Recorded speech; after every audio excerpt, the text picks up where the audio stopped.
This is the first volume in a series of training videos for working within the Don Nan Pump Service Center. This video will help you understand and familiarize yourself with the tools you'll be using in servicing subsurface sucker rod pumps. Some of you may be familiar with these tools, others may not be so familiar with all of the tools in this video. The very first thing we want to be cautious of is our appropriate safety gear and equipment. This includes, but is not limited to, wearing proper eyewear and safety glasses and steel-toe boots.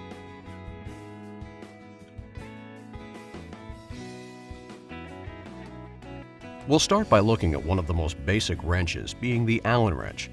Allen wrenches will primarily be used to tighten and loosen internal seat plugs on plungers.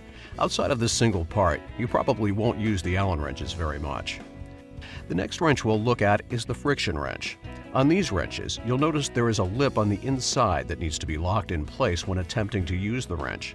These wrenches will be used on parts that either don't have wrench flats or are vital pieces that may crimp easily if another wrench is placed on it. Since pumps and the corresponding parts are cylinder-shaped, friction wrenches are designed to fit around cylinders of various sizes. If the cylinder-shaped part is deformed or worn in any way, the friction wrench will have difficulty gripping your part. Here we have the plate wrenches and bench wrenches. Technically, they are two different wrench heads, but the two can be interchanged.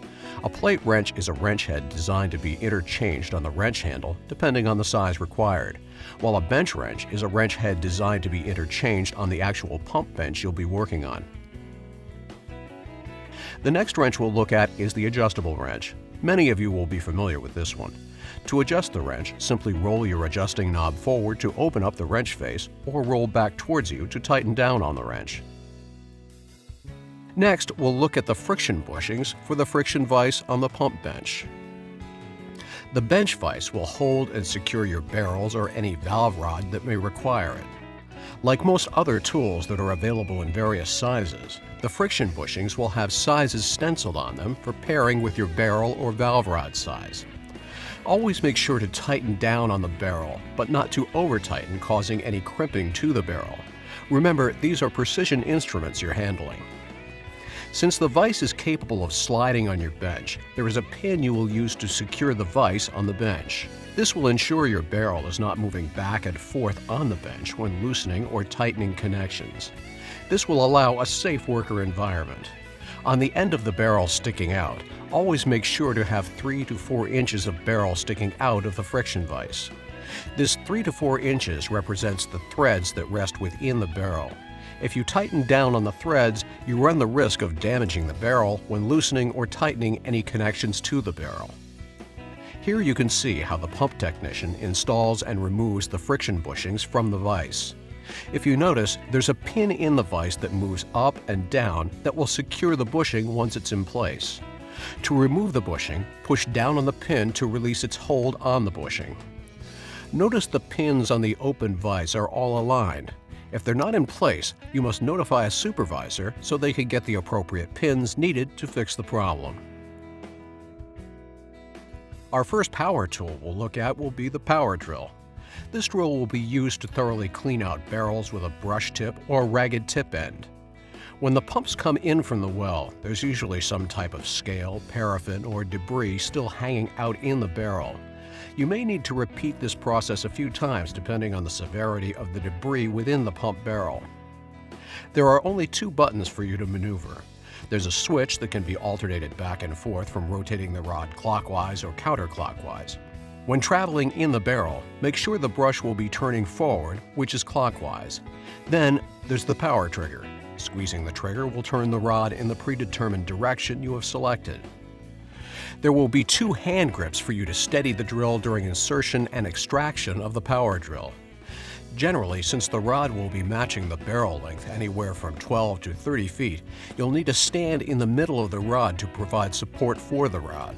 Try to use your partner at all times to hold a bench or wrench flat near the barrel entrance while directing the rod into the barrel. Note, never wear gloves when handling the power drill, and never attempt to put your hands on the drill rod. Both of these can result in serious injury due to the nature of the power drill turning at high speeds. The next power tool we'll look at is the buffer grinder. There's only one switch on this machine, on and off. The wheel to your left will usually be your stone wheel, while the one on the right will generally be your wire brush wheel. Most of your pump parts will be cleaned with the wire brush wheel. The stone wheel will be used for large problems. There are shields on the buffer grinder for protection during use. However, you will still need to wear your face shield and safety eyeglasses when operating the buffer grinder. Let's look at the solvent tank. Before working within the solvent tank, make sure that you have some type of protection such as rubber gloves. There will be an on-off switch on the right side of the solvent tank. This will turn the solvent spout on or off. Make sure you have a wire scrub brush handy for cleaning your small pump parts in the solvent tank.